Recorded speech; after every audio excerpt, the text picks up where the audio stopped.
Stock market का नाम सुनकर बहुत से लोगों के दिमाग में कंफ्यूजन और डर पैदा हो जाता है कि ये स्टॉक क्या होता है, कैसे इन्वेस्ट करते हैं, पैसे डूब जाएंगे, बेकार है, ये बहुत रिस्क होता है। लेकिन दोस्तों, रिस्क तो कुकर में खाना पकाने में भी है, पर अगर आपको खाना पकाना आता है तो उसका रिस्क कम हो जाता है।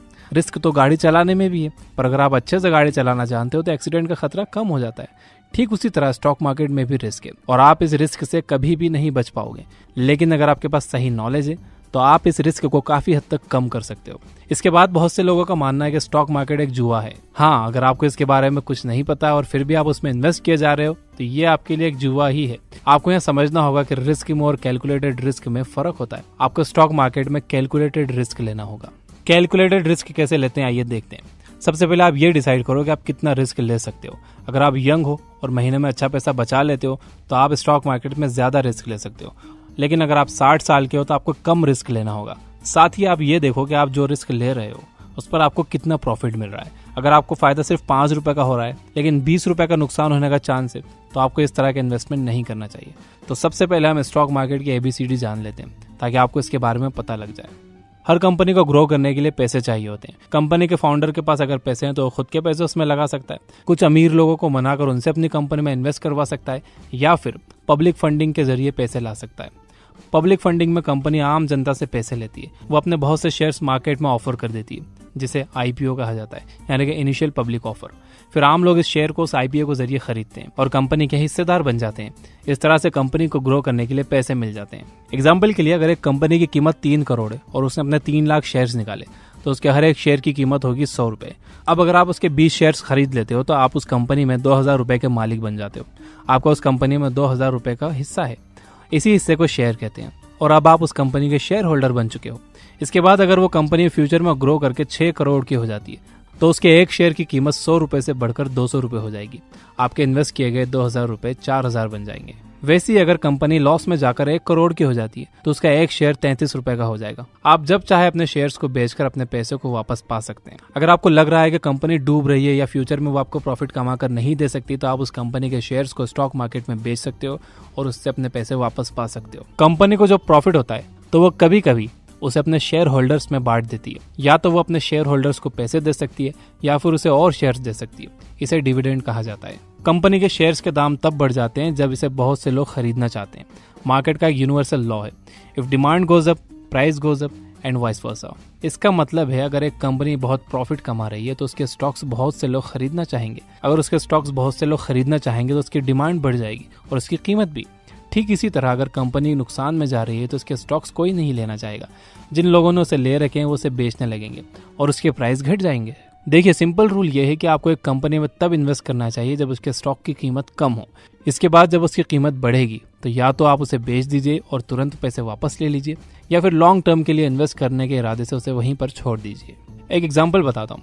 2004 में जिस भी आदमी ने गूगल में लॉन्ग टर्म के लिए अपना पैसा लगाया होगा उसे अब तक अरबों रुपए का प्रॉफिट डिविडेंड के रूप में मिला होगा। और अगर वो अपने शेयर्स नहीं बेचता है तो उसे जिंदगी भर गूगल से पैसे मिलते रहेंगे। लेकिन सारी कंपनीज गूगल और फेसबुक की तरह नहीं होती। बहुत सी फेल हो जाती हैं जिससे इन्वेस्टर्स को नुकसान हो जाता है। इसीलिए आपको स्टॉक मार्केट को बहुत डीप में समझने की जरूरत है। इंडिया में 2 स्टॉक मार्केट्स हैं जिनका नाम है बॉम्बे स्टॉक एक्सचेंज और national stock exchange. National stock exchange सबसे बड़ा स्टॉक मार्केट है। आप इन दोनों में से किसी में भी अपना पैसा लगा सकते हो। इसमें इन्वेस्ट करने के लिए आपको अपना एक डीमैट अकाउंट खोलना होगा। जिस तरह से आपके बैंक अकाउंट में पैसे रखे होते हैं इसी तरह से डीमैट अकाउंट में शेयर्स रखे होते हैं। ये डीमैट अकाउंट आपके सेविंग अकाउंट से लिंक हो जाता है। इससे होता यह है कि आप अपने डीमैट अकाउंट से कोई भी शेयर जब बेचते हो मार्केट में तो वो पैसा डायरेक्टली आपके सेविंग अकाउंट में आ जाता है।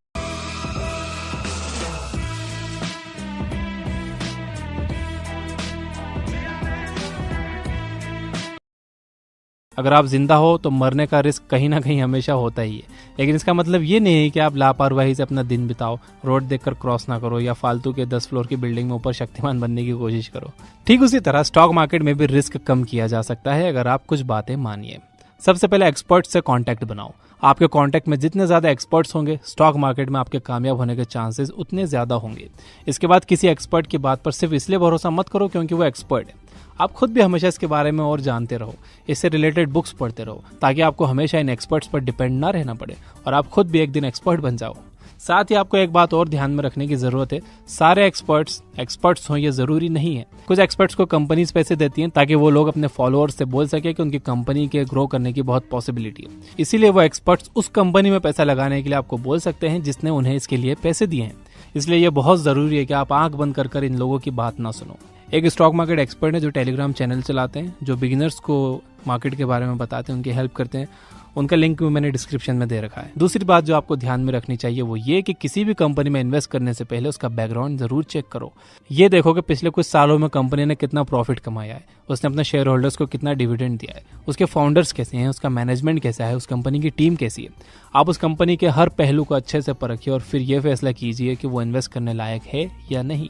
इसके बाद ये देखिए कि इस कंपनी के फ्यूचर में ग्रो करने के चांसेस कितने हैं।